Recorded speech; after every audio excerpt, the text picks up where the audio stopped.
though Bruce Lee is a household name, there are still people who don't quite know why he is so famous. To put it simply, Bruce Lee was a man who rebelled against an entire era. It is fair to say he revolutionized kung fu cinema. It's also correct to call him the actor who ignited the golden age of Hong Kong cinema.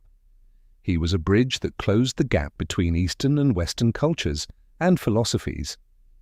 Bruce Lee passed away having completed only 4 major films, just 1 year and 7 months into his peak success. Throughout the golden age of Hong Kong and even to this day, many have tried to fill the void he left behind, but no one has ever truly succeeded. In this video, we will explore how Bruce Lee rebelled against the status quo of his time. The rebel who changed the world, Bruce Lee.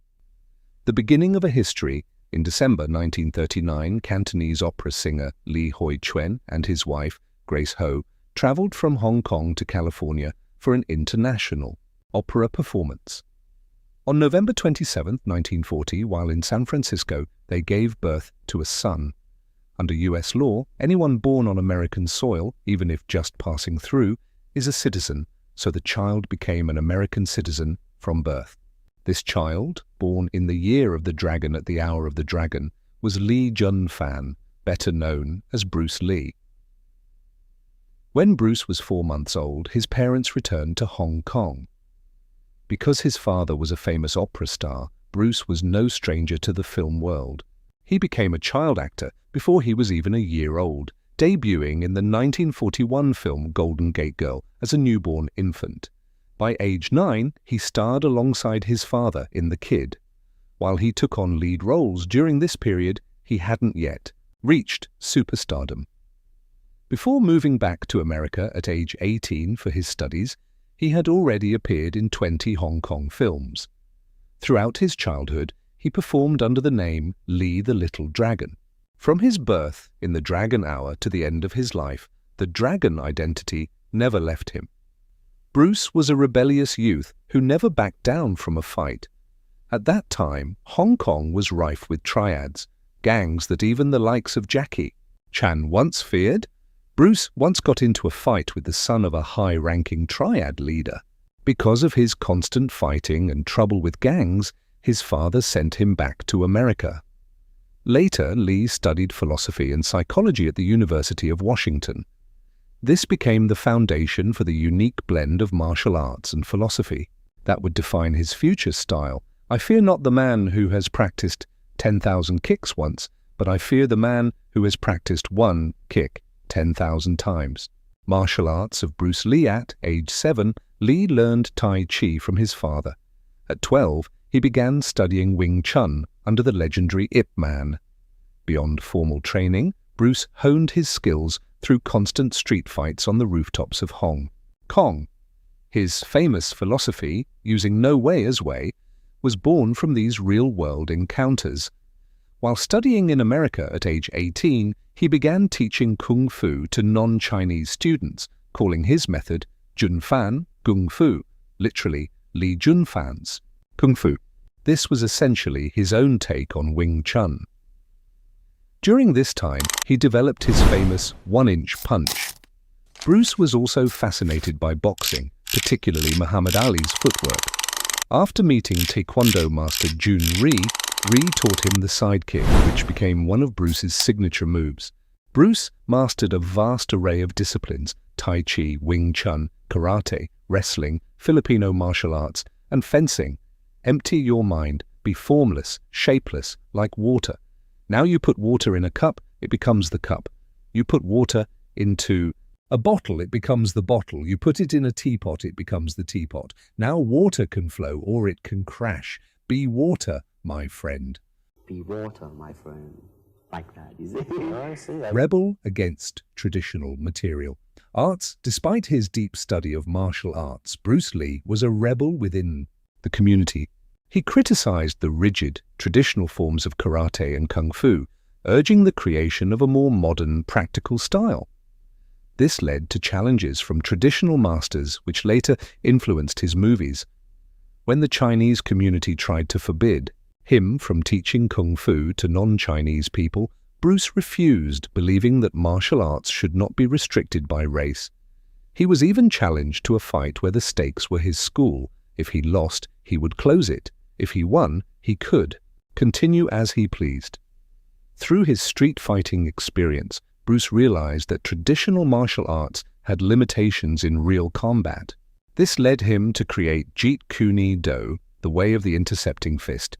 It was a fusion of boxing footwork, kung fu kicks, and Western fencing techniques. Using no way as way, having no limitation as limitation, Bruce preferred fluid, free-form, combat over rigid systems. Today, he is often called the father of MMA because the philosophy of mixed martial arts stems directly from him. He rebelled against the strict old systems to create something practical and fast. Bruce Lee played Kato in the famous series The Green Hornet, which even had a 3-part crossover with Batman. Directors wanted him to fight in a typical American cinematic style using only punches, but Bruce insisted on using his authentic martial arts. However, his movements were so fast that cameras couldn't capture them clearly, forcing the director to ask him to slow down. He became the first Asian actor to gain significant recognition in America. He appeared in Marlowe, 1969, and had guest spots in Here Come the Brides and Blondie. In 1971, he appeared in 4 episodes of the series Longstreet. During this time, he tried to pitch his own series, The Warrior, to Warner Brothers and Paramount. However, the studios, sticking to old formulas, couldn't accept Bruce's revolutionary vision. In 2019, his daughter finally produced the series Warrior based on his notes. Feeling dissatisfied with only getting supporting roles in Hollywood, Bruce decided to return to Hong Kong. He rebelled against the Hollywood system to find his own path. The golden age of Hong Kong. Upon returning in 1971, Bruce found that The Green Hornet was a massive hit in Hong Kong, where it was jokingly called The Kato Show. He initially negotiated with Shaw Brothers, the biggest studio at the time, but their offer was low and the contract too restrictive. Essentially, Bruce rebelled against the most powerful force in Hong Kong cinema. Instead, he signed a 2-picture deal with Raymond Chow's fledgling studio, Golden Harvest. Those 2 films were The Big Boss, 1971, and Fist of Fury, 19. Boss filmed in Thailand. The Big Boss was originally intended to star James Tien, with Bruce as the cousin. However, director Lo Wei eventually decided Bruce should be the lead. On set, Bruce again rebelled against film tropes. Before him, wuxia, fantasy martial arts, was the trend. Bruce introduced a grounded, realistic style. Didn't play a mystical hero. He played an ordinary man driven to heroism. The film follows a Chinese worker in Thailand who promises his mother he won't fight. When he discovers his workplace is a front for heroin smuggling and that his friends are being murdered, he breaks his promise to seek revenge. It introduced a level of brutality and Hollywood standard production to Hong Kong. On a budget of $100,000, it earned $50 million. Bruce Lee became an overnight superstar, and Golden Harvest's future was secured. Fist of Fury. In 1972, Bruce filmed Fist of Fury. He clashed with director Lo Wei, whom Bruce felt didn't understand modern filmmaking. Bruce took over as the action director for his own scenes, performing all his own stunts. A famous story from this set involves a young Jackie Chan who was an extra. Bruce accidentally hit Jackie during a scene. As soon as the director yelled, "Cut!" Bruce rushed over, cradled Jackie's head, and apologized profusely. Jackie later admitted he played up the pain just to get more attention from his idol. Fist of Fury tells the story of a student seeking revenge for his master's murder, touching on themes of racial tension with the Japanese. Bruce insisted on a tragic, realistic ending, arguing that his character's violent revenge must lead to death. This film also introduced his signature weapon, the nunchucks. The iconic scene where he kicks down the "No Dogs and Chinese Allowed" sign became a legendary moment of national pride. The film was another massive success, earning $100 million on a $100,000 budget. The Way of the Dragonar. After Fist of Fury, Bruce's contract with Golden Harvest ended. Now a global star, he wanted total creative freedom. He formed Concord Production, Inc., co-owned with Raymond Chow. He was now the writer, director, star, and action choreographer. This resulted in The Way of the Dragon, 1972. Set in Rome, it follows a martial artist helping relatives whose restaurant is being harassed.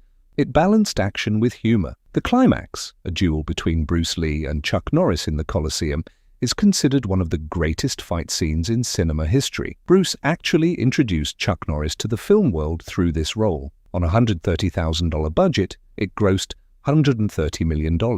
Bruce proved his talent not just as an actor, but as a filmmaker. This film forced Hollywood to finally see him as a leading man. It is also the only movie where the undefeatable Chuck Norris ever loses and dies on screen.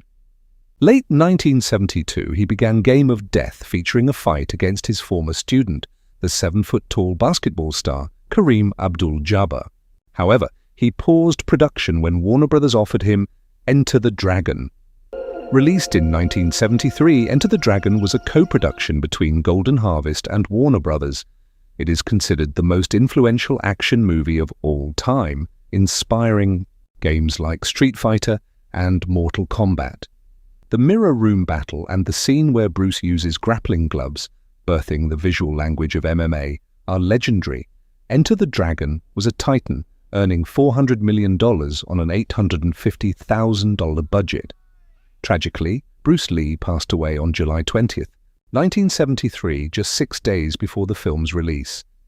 He never finished Game of Death. Later, Raymond Chow finished the film using stand-ins and even footage from Bruce's actual funeral, a move many fans find disrespectful. Bruce Lee died of cerebral edema, brain swelling, officially ruled as an allergic reaction to a painkiller. Over the years, theories involving heat stroke, triads, or even a family curse after his son Brandon Lee also died on a film set have persisted. Beyond Bruce Lee after his death, the industry tried desperately to find a new Bruce Lee, leading to the Bruceploitation era of lookalikes. Even Jackie Chan was once pushed to be the next Bruce Lee. But while others could copy his moves or his look, they could never replicate his rebellious spirit. Bruce Lee rebelled against Ip Man's traditions, against Hollywood's racism, against the Hong Kong studio system, and against social norms. He looked at old systems and saw a new future. His rebellion changed the world and started the golden age of Hong Kong cinema. He remains a rebel, a legend, and a revolutionary. Water can flow or it can crash. Be water, my friend. Like that, is it?